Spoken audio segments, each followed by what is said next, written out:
여러분 어떻습니까? 지난 한 달 동안 잘 살아오셨습니까? 지난 한 달 동안 행복하셨습니까? 지난 한 달 동안 뭔가 소망이 있습니까? 다시 한번 질문할까요? 지난 한 달 동안 여러분은 최선의 삶을 사셨다고 자부심을 갖겠습니까? 다시 또 질문할게요. 하나님의 자녀로 하나님을 기쁘시게 하는 삶을 나는 살았다, 그렇게 자신 있게 또 최선을 다했다, 그렇게 말할 수 있습니까? 그렇게 말해야 됩니다. 우리가 부족하고 연약하지만 우리의 삶은 어떠하든지 하나님을 기쁘시게 하는 그런 삶을 최선으로 최상으로 준비하고 또 실행하는 그런 삶을 살 수가 있어야 할 것입니다. 미국의 대통령 가운데 유명한 분들이 참 많은데 그 중에 한 분이 이제 지미 카터라는 분입니다. 이 카터는 대통령직을 마치고 나서 다시 자기 고향으로 돌아와서 교회학교 교사를 한 것으로도 아주 유명합니다. 이 지미 카터가 쓴 책들이 있는데 그 중에 우리나라에 번역된 책이 있습니다. 살아있는 신앙이라는 책입니다. 그래서 지미 카터의 살아있는 신앙생활. 그래서 이 책을 통해서 카터는 자신의 신앙생활에 대해서 고백을 하고 있어요.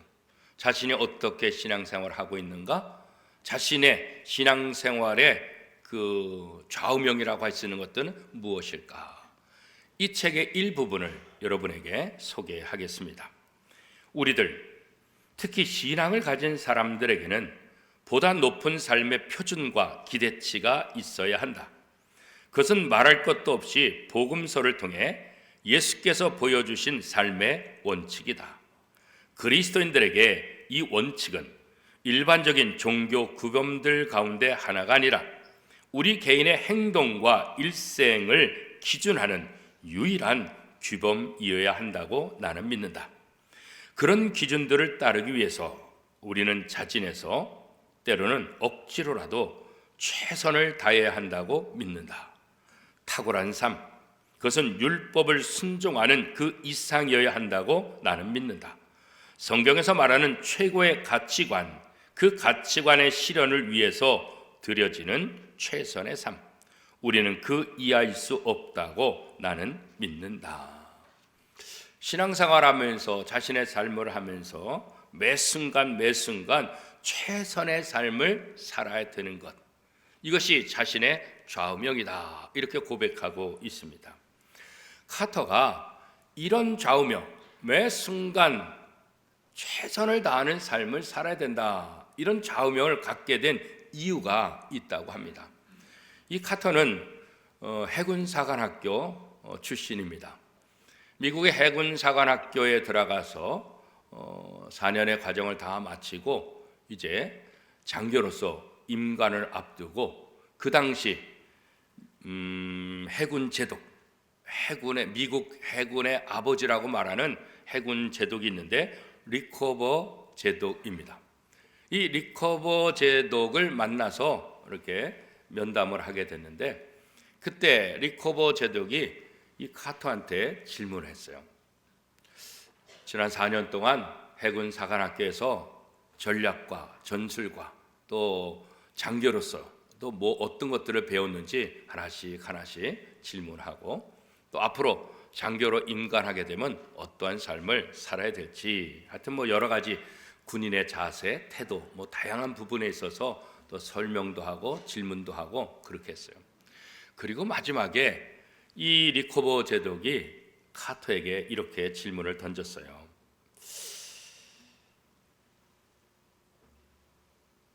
해군사관학교를 이제 졸업하게 되는데 성적은 어땠어? 이렇게 질문한 거예요.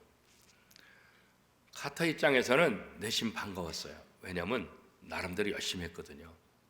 그래도 괜찮은 성적, 괜찮은 등수를 했거든요. 그래서 카터는 이 리커버 제독한테 아주 자신 있게 했어요. 제가요 몇 등 했고요, 제가 몇 점 맞았어요. 자신 있게. 그런데 이 리커버 제독이 다시 카터에게 질문하기를, 그래?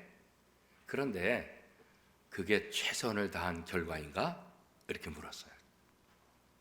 생각해 보니까 내가 좀 더 최선을 다하면 좀 더 좋은 성적을 얻을 수 있었고, 내가 최선을 좀 더 잘했다고 한다면 좀 더 등수를 높이 올릴 수 있었다는 생각이 드는 거예요. 최선을 다한 결과인가? 이 질문에 멈칫하게 되는 거예요. 그리고 그날 밤에 와서 잠을 잘 못 잤어요. 자네 최선을 다했는가? 이 질문이 자기 속에 오는 거예요.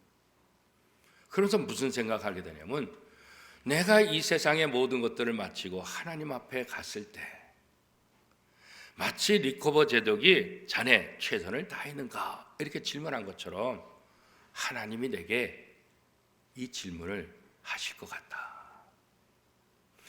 나중에 하나님이 나에게 너 이 땅에 살면서 최선을 다했는가? 이렇게 질문했다고 한다면 나는 뭐라고 대답하지? 그 생각을 하니까 이게 막 긴장되는 거예요. 왜 최선을 다하지 않았는가? 좀 더 최선을 다했으면 더 많은 것을 얻을 수 있었는데 왜 최선을 다하지 않았는가? 두려운 마음이 생기는 거예요. 그래서 카터는 그때부터 모든 일상의 삶 속에서 왜 최선을 다하지 않았는가? 이 질문을 늘 생각하면서 어떻게 하든지 최선의 삶을 살려고 노력하는 삶을 살았다. 이렇게 고백하고 있는 거예요. 구약 성경 중에서 가장 읽기 싫은 책 중에 하나는 바로 레위기예요. 그렇죠? 왜요? 이 제사에 대한 규정들이 나오는데 참 힘들어요. 읽어도 무슨 내용인지도 참 몰라요. 그렇죠? 성막에 관련된 것도 마찬가지고. 그런데 사실 레위기는 하나님께서 이스라엘 백성들에게 가장 중요하기 때문에 가장 소중히 여겨야 될 말씀 중에 하나다. 그렇게 말씀하고 있어요. 이 레위기에 보면 제사법이 나오는데 이 제사법은 무엇입니까? 죄인이 하나님 앞에 나갈 수 있는 길을 마련해 준 것, 그게 바로 제사법이에요. 우리 죄인은 죄를 지었기 때문에 하나님 앞에 나갈 수 없어요. 하나님 앞에 나가면 그대로 다 죽어요. 그런데 우리가 어떻게 다시 하나님 앞에 나갈 수 있을까? 하나님께서 우리에게 사랑을 베풀어 주셨는데 그것은 바로 제사라는 방법을 통해서 하나님 앞에 나갈 수 있고 하나님에게 용서를 받을 수 있다, 그런 거예요. 그래서 이 구약의 제사법은 이스라엘 백성들에게 있어서 굉장히 중요하죠. 그러면 제사를 드릴 때 가장 중요한 게 뭐냐? 바로 제물이에요. 제사는 그냥 가서 드리는 게 아니에요. 제물을 가지고 가서 드려야 되는 거예요. 그러니까 제사에서 가장 핵심은 뭐냐면 제물이에요. 그런데 사람마다 이 제물을 준비하는데 사람마다 다 달라요. 이런 죄를 졌으니까 이런 죄를 진 사람은 양 한 마리, 이런 죄를 진 사람은 염소 한 마리, 이렇게 성경이 얘기한 것이 아니라 각자 자기의 분량에 맞 자기가 할 수 있는 범위 내에서 제물을 준비해서 하나님 앞에 나와라, 이렇게 말씀하고 있어요. 우리 레위기 5장 6절 7절 말씀 제가 읽어드릴게요. 레위기 5장 6절 7절 말씀에 보면 그 잘못으로 말미암아 여호와께 속죄제를 드리되 양떼의 암컷 어린 양이나 염소를 끌어다가 속죄제를 드릴 것이며 제사장은 그의 허물을 위하여 속죄할지니라. 만일 그의 힘이 어린 양을 바치는 데 미치지 못하면 그가 지은 죄를 속죄하기 위하여 산비둘기 2마리나 집비둘기 새끼 2마리를 여호와께로 가져가되, 그런 거죠. 그러니까 하나님은 너희가 제물을 가지고 내게 와서 제사를 드리면 내가 그 제물을 받고 너희의 죄를 속죄 다 용서해 주겠다. 이것은 하나님과 이스라엘 백성들 간의 쌓인 약속이에요, 약속. 그런데 염소를 바쳐야 되고 양을 바쳐야 되는데 가정 형편상 양을 가져올 수가 없어요. 염소를 가져올 수 없어요. 그럴 때는 어떻게 하라고요? 집비둘기 2마리, 산비둘기 2마리로 대신 가져와도 된다, 그런 거예요. 자, 이것을 보면 하나님은 재물에 관심 있는 게 아니에요. 어떤 재물을 갖고 오느냐, 이게 중요한 것이 아니에요. 재물을 가지고 오는 사람, 누구든지 재물이 중요한 것이 아니라 어떠한 자기가 할 수 있는 재물을 가지고 하나님 앞에 나오기만 하면 내가 용서해 주겠다. 이 하나님의 사랑의 표시이지요. 그런데 집비둘기 2마리, 산비둘기 2마리도 감당하지 못하는 사람이 있는 거예요. 그래서 성경은 이렇게 말하죠. 레위기 5장 11절 말씀입니다. 만일 그의 손이 산비둘기 2마리나 집비둘기 2마리에도 미치지 못하면 그의 범죄로 말미암아 고훈가루 10분의 1 에바를 예물로 가져다가 속죄 제물로 드리되 이는 속죄제인즉 그 위에 기름을 붓지 말며 유향을 놓지 말고. 염소도 양도 안 돼요. 집비둘기도 산비둘기도 안 돼요. 염소나 양에 비하면 비둘기는 얼마나 적은 금액으로 따지면 작은 거에 불과하잖아요. 근데 그것도 안 되면 어떻게 해요? 곡식가루 조금 가져와서 제사를 드리면 내가 용서해 주겠다 그런 거예요. 그러니까 양을 드릴 사람이 있고 집비둘기를 드릴 사람이 있고 곡식가루를 드릴 사람이 있어요. 그건 자기가 알아서 하는 거예요. 자기가 알아서. 그래서 이 제물을 드릴 때 가장 중요한 것은 뭐냐면 최선의 제물, 내가 가져올 수 있는 최선의 제물을 준비해서 하나님 앞에 드리는 거예요. 그리고 자기의 것 중에서 최상의 제물을 하나님 앞에 드리는 거예요. 이 제사의 법칙은 다른 것 없어요. 최선의 법칙, 최상의 법칙. 이 두 가지를 가지고 하나님 앞에 제물을 드리면 된다. 이렇게 말씀하고 있는 거예요. 양을 가져올 상황이면 양을 가져가는 거예요. 비둘기를 가져가려면 그거 가져가면 되는 거예요. 그렇죠? 그런데 양을 가져가야 될 사람이 비둘기 가져가면 이거 안 되는 거예요. 비둘기 가져가야 될 사람이 곡식가루 조금 가져가면 이거 안 되는 거예요. 그것은 최선의 법칙, 최상의 법칙에 어긋나는 거예요. 누가 알아요? 자신이 알고 하나님이 알아요. 다른 사람은 몰라요. 그러나 자신이 알고 하나님이 안다고. 이렇게 최선의 법칙, 최상의 법칙을 어긴다는 것은 뭐냐면 하나님을 인정하지 않는 거예요. 그리고 그냥 대충 재물 갖다 놓고 내 죄 용서함 받으면 되겠지 이런 생각. 진정으로 자신의 죄를 사죄하는 그런 것보다는 그저 재물 갖다 주고 나 용서함 받아서 이렇게 쉽게 생각하는 그런 생각 때문에 이런 일들을 하게 된다 그런 거예요. 만약에 최선의 제물을 드리지 않고 최상의 제물을 드리지 않는다고 한다면, 자기 생각에 그냥 적당한 수준의 제물을 가져온다고 한다면 이거는 하나님을 경외하는 게 아니에요. 하나님을 무시하는 거예요. 그죠? 자기가 생각한 적당한 것을 드리고 나 죄 용서함 받았다, 자신의 심리적인 안정을 위해서 그렇게 한다고 한다면 이 제물은 하나님의 속죄, 하나님의 용서와는 전혀 상관이 없는 제물이고요. 제물은 드렸지만 하나님 앞에 용서받지 못하는 제물, 하나님과 전혀 상관이 없는 헛된 제물이 되고 말 것이다 그런 거죠. 그죠? 이 최선의 법칙, 최상의 법칙은 오늘 우리가 하나님 앞에 예배하는 예배자인 우리들에게 동일하게 적용될 수 있어요. 우리가 하나님 앞에 예배할 때 최선을 다해서 예배하고 최상으로 예배를 드려야 된다. 특별히 로마서 12장 1절 말씀에 보면 우리가 하나님 앞에 어떤 자세를 가지고 나가야 되는지를 설명하고 있어요. 자, 로마서 12장 1절 말씀 우리 한 목소리를 같이 한번 읽겠습니다. 그러므로 형제들아, 내가 하나님의 모든 자비하심으로 너희를 권하노니 너희 몸을 하나님이 기뻐하시는 거룩한 산 제사로 드리라. 이는 너희의 드릴 영적 예배니라. 구약에서는 제물을 가지고 나가서 제사를 드렸다고 한다면 이제는 뭐예요? 우리가 제물을 양과 염소와 비둘기, 고운 가루를 가지고 와서 예배를 드리는 것이 아니라는 거예요. 그렇죠? 사도 바울은 이 말씀을 통해서 뭘 얘기하는 거예요? 예배자의 삶은 하나님을 기쁘시게 하는 목적 있는 삶이 되어야 된다. 우리가 예배자로 나올 때 우리를 위한 예배가 아니라 하나님의 기쁨이 되도록, 하나님이 기뻐 받으시는 예배가 되는 것, 이것을 중요하게 생각해야 된다는 거예요. 그래서 사도 바울은 우리가 산 제물이다. 구약에는 염소를, 양을, 집비둘기를, 산비둘기를 제물로 가져왔지만 이제는 뭐예요? 양이나 염소가 아니라 집비둘기, 산비둘기가 아니라 곡식가루가 아니라 뭐예요?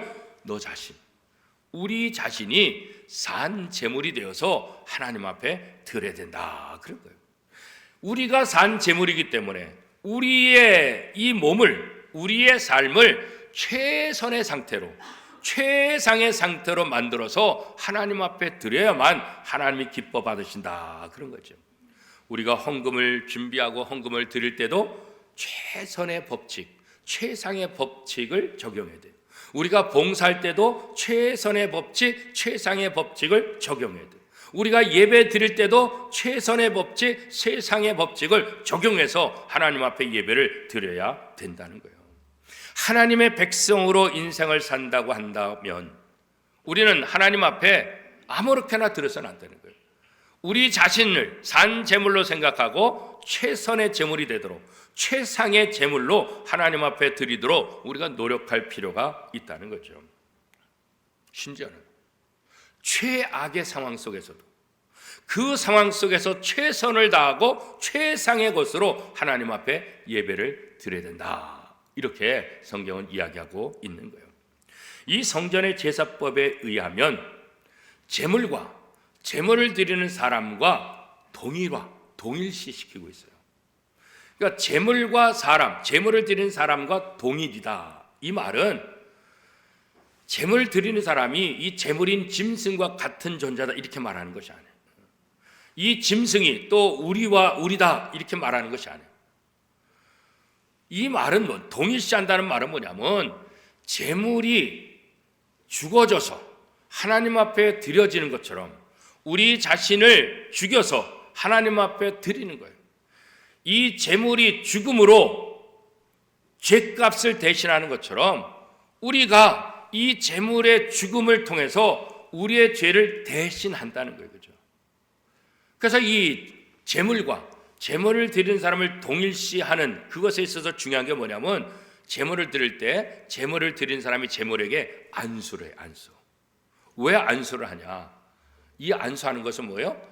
인간 제물을 드리는 사람의 모든 죄를 이 제물인 양에게, 염소에게 죄를 다 전가시키는 거예요.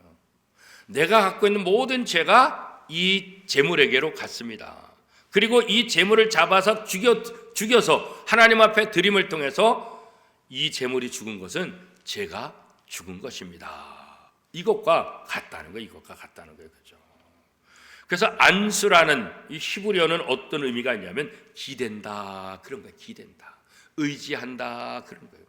우리가 제물에 기대서 제물을 의지해서 하나님 앞에 나가고 하나님의 용서를 받는다 그 의미가 담겨져 있는 거예요. 그렇죠? 그래서 제물을 드리는 사람과 제물을 동일시화하는 것, 이것은 여기서 끝나는 것이 아니라 더 나가서 어떤 것이냐, 이 제물이 죽을 때 하나님 제가 죽는 것입니다 이렇게 생각해야 된다는 거예요. 제사장이 제물에 각을 떠가지고 이 번제단의 4개 뿔에 이 제물의 피를 뿌릴 때 우리는 어떻게 해야 돼요? 내가 죽어서 내 피가 저렇게 뿌려져야 되는데 이 생각해야 된다. 제사장이 제물의 가죽을 벗길 때 어떻게 생각해요? 내 가죽이 저렇게 벗겨져야 되는데 저 제물이 제 대신 벗겨집니다. 그런 거예요. 마지막에 불에 모든 것들을 다 태워서 번제로 드릴 때 내 몸이 저 위에 올라가서 저렇게 다 불에 타 하나님 앞에 드려야 되는데 결국 뭐요? 제물의 모든 과정을 바라보면서 내가 저렇게 돼야 되는데 이 생각을 하면서 제사를 드려야 된다 그런 거예요. 그죠? 그래서 이 제물을 드리는 이 모든 예식들을 마치고 나면 그 제물이 다 태워져서 하나님 앞에 드림을 통해서 하나님 제가 용서함 받았습니다 이런 확신을 다시 한번 갖게 되는 거죠. 제물을 의지해야 되는 이 제사의 원리는 오늘날도 동일하게 적용돼요. 우리는 지금 제물을 가져오지 않지만 또 구약시대는 제물이 각 사람의 형편에 따라 다 달랐지만 지금은 우리는 동일한 제물로 하나님 앞에 나가는 거죠. 그 동일한 제물이 무엇입니까? 바로 예수 그리스도이십니다. 예수 그리스도의 십자가 보혈을 통해서 우리가 깨끗해요.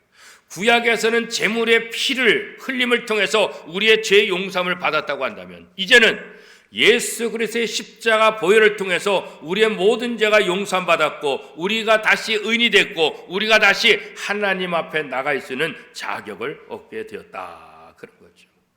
하나님 앞에 나갈 수 없고 하나님 앞에 아무것도 할 수 없는 자격이 없는 우리가 이 제사를 통해서 자격을 얻는 것처럼 예수 그리스도를 통해서 우리는 하나님 앞에 담대히 나갈 수 있는 그런 자격을 얻게 되었다는 거죠. 그래서 오늘날 우리가 예배를 드리기 위해서 우리의 제물 대신 예수 그리스도를 의지하는 거예요. 예수 그리스도에게 기대서. 그래서 성경은 뭐라고 말하고 있어요? 하나님 앞에 참된 예배가 뭐냐? 영과 진리로 드린 예배가 참된 예배다. 영은 뭐예요? 성령. 진리는 뭐예요? 예수 그리스도. 성령의 인도함을 통해서 진리이신 말씀이신 예수 그리스도를 의지해서 하나님 앞에 나가는 예배, 그게 바로 참된 예배라는 거예요. 그래서 오늘 우리가 예배당에 올 때 내가 지난 일주일 동안 뭐 잘 살았으니까 내가 이만큼 했으니까 그거 갖고 나온 것이 아니라 우리의 모든 죄를 내려놓고 예수 그리스도를 의지하고 하나님 앞에 나오게 돼야 된다는 거죠. 그래서 예배를 드릴 때 가장 중요한 건 뭐예요? 예수님을 의지하고 예배를 드려야 된다는 거예요. 어떤 상황 속에서도 최악의 상황 속에서도 예배를 빼먹으면 안 돼요. 예배를 우습게 여기면 안 돼요. 왜냐하면 하나님은 예배를 통해서 죄 용서해 주시고 예배를 통해서 역사하시기 때문에 그래요. 1968년 멕시코 시티에서 하계 올림픽이 열렸어요. 제19회 올림픽이죠. 그 올림픽에 탄자니아에서 온 존 스티븐 에커러라는 마라톤 선수가 참여했어요. 그래서 이 스티븐 에커러가 마라톤 경기에 참여해서 열심히 달렸어요. 한 반쯤 갔을 때 갑자기 옆 선수들하고 부딪혀가지고 넘어지게 돼요. 그리고 골절상을 입게 돼요. 그리고 무릎과 발목이 깨지게 또 피가 나요. 그래서 막 주변에 응급조치를 받아가지고 붕대를 감고 다시 쩔뚝쩔뚝거리고 사실 뛰는지만 좀 빠르게 걷는 것 같은 그런 모습들. 시간은 다 지나가고 이미 앞에 가는 사람은 저 멀리 가고 그죠. 포기할 수밖에 없는 그런 상황. 이 경기에 75명의 마라톤 주자가 참석했는데 폭염과 여러 가지 또 높이 멕시코가 이제 높은 데 있으니까 그래가지고 18명이 중간에 포기를 했어요. 그러니까 이 스티븐 에커러도 충분히 포기할 수 있어요. 그런데 포기하지 않았어요. 절뚝거리며 그런 마지막까지 최선을 다해서 결승점에 들어왔어요. 이미 마라톤 경기는 다 끝났어요. 이 마라톤 경기에 집중하는 사람도 없어요. 다른 경기에 사람들이 집중하지. 기자들도 다 없어요. 1등한 사람에게 초점을 맞추지. 이미 시간이 한참 지났는데 누가 이 마라톤 선수가 들어올 거라고 누가 상상했겠어요. 그죠? 그런데 마라톤 선수가 스타디움에 들어오는 것을 보고 어떤 기자가 달려와서 묻는 거예요. 아니 당신은 우승도 못하고 메달도 못 따는데 그리고 좋은 기록도 아닌데 굳이 이렇게 마지막까지 완주를 할 이유가 뭐가 있습니까? 이미 다 끝났는데. 그때 이 스티븐 에커러가 아주 유명한 말을 해요. 내 조국이 5,000마일이나 떨어진 이곳으로 나를 보내준 것은 그저 경기에 참여하라고 보내준 것이 아니다. 이 마라톤을 완주하라고 나를 보낸 것이다. 아주 유명한 말을 해요. 제가 동영상 자료를 찾는데 딱히 좋은 건 없는데 그나마 동영상을 보여주면 좋을 것 같아서 제가 하나 찾은 것을 한번 보여드릴게요. 18년 멕시코 올림픽 남자 마라톤이었습니다. 네. 이 주인공이 이제 탄자니아의 네. 존 스티븐 아크와니 예. 선수인데요. 자, 이 멕시코 고원이 해발 2,000m가 넘죠. 그렇죠. 그다음에 날씨도 이제 섭씨 30도가 넘어서요. 이때 출전한 선수 가운데 75명이 출전했는데 18명이 중도에 기골을 기골을 했습니다. 했죠. 자, 이 아크와니 선수가 이제 한 절반쯤 달렸을 때 19km쯤에서 자리 다툼을 하다가 다른 선수하고 부딪혔어요. 예. 그래서 이제 무릎 관절도 다치고 어깨도 넘어지면서 어깨도 다쳤습니다. 예. 그래서 그 화면을 보면요, 달리다가 걷고 달리다가 걷고. 또 절뚝이고 이 예. 군대를 감고요. 자, 군대 이러는 감을- 사이에 에티오피아의 마모 윌데 선수가 윌데. 2시간 20분 26초로 네. 결승선을 통과하면서 예. 우승. 이로부터 1시간 뒤니까요. 아마 그 TV 중계진이 거의 철수했고 관중도 거의 없었어요. 다 이제 빠져나갔죠. 시상식도 끝났잖아요. 시상식도 끝나고 네. 해가 완전 졌습니다. 예. 깜깜한 밤인데 이 아크와리를 반겨줄 사람은 사람이 아니죠. 달밖에 없죠. 달과 별. 그래도 영상 보니까 극소수의 좀 관중들은 있긴 있더라고요. 예. 박수를 쳐주는. 그래서 마지막으로 1시간이나 늦었죠. 3시간 25분 27초. 네. 겨우 결승선에 들어왔습니다. 아 네. 정말 자기 자신과의 처절한 사투더라고요. 그 영상을 보니까. 역사적인 완주인데 이 아쿠아리 선수가 경기가 끝난 다음에 정말 멋있는 말, 유명한 말 남겼습니다. 네. 아시죠? 네, 조국은 출발하라고 나를 5천 마일이나 떨어진 이곳에 보낸 게 아니라 완주하라고 보낸 것이다. 네. 와, 정말 너무 멋있죠. 탄자니아에서 멕시코 얼마나 멉니까? 예. 비행기로도 뭐 10몇 시간 걸리는 거리인데 예. 출발하라고 예. 마라톤 그죠? 자 경기 시작하라고 여기 보낸 게 아니다. 예, 예. 끝내라고 네. 나를 보낸 것이다. 해가지고 자 이 아쿠아리 선수가 1983년에 탄자니아의 국민 영웅이 됐고요. 네. 2008년 베이징 올림픽 친선 대사를 네. 맡게 됐습니다. 탄자니아에서 이렇게 이제 영웅 또 대접을 이건 해준 메달을 보다 이상의 값진 그 어떤 예. 감동을 자, 주셨어요. 우리가 영상을 거죠. 또 이제 통해서 42점 이 스티븐 에커로 뭐 보장도 없어요. 나중에 저렇게 됐지만 그 당시 아무런 보장이 없어요. 저거 뛴다고 무슨 칭찬을 받겠어요, 그렇죠? 그러나 조국이 나를 이 마라톤 선수로 보낸 것은 단순히 출전하라고, 단순히 출발하라고 아니라 완주하라고.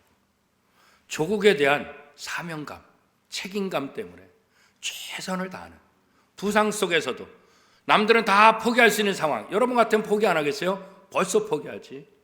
왜 포기하지 않았어요?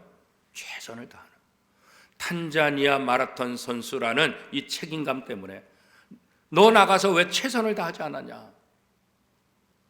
자기 스스로에게 이 질문을 던지고 마지막까지 완주를 한 거예요. 사랑하는 원미도교회 성도 여러분, 주님이 오늘 우리에게 물을 거예요. 넌 왜 최선을 다하지 않았나? 넌 왜 예배에 최선을 다하지 않았는가? 넌 왜 하나님 사랑에 최선을 다하지 않았는가? 넌 왜 이웃 사랑에 최선을 다하지 않았는가? 2024년도 우리가 한 달을 살아왔어요. 남은 11달 동안 주님은 우리에게 계속해서 물으실 거예요. 너는 왜 최선을 다하지 않았는가? 2024년 남은 기간 살아가시면서 거룩한 산 제물로 하나님 앞에 너 자신을 드리라는 사도 바울의 이 음성을 우리가 가지고 어떤 상황 속에서도 어떤 악한 상황 속에서 조건 속에서도 우리 몸을 우리 자신을 최선의 상태로 최상의 상태로 만들어서 하나님을 기쁘시게 하는 복된 삶을 사는 저와 여러분의 삶이 될 수 있기를 축복합니다. 오늘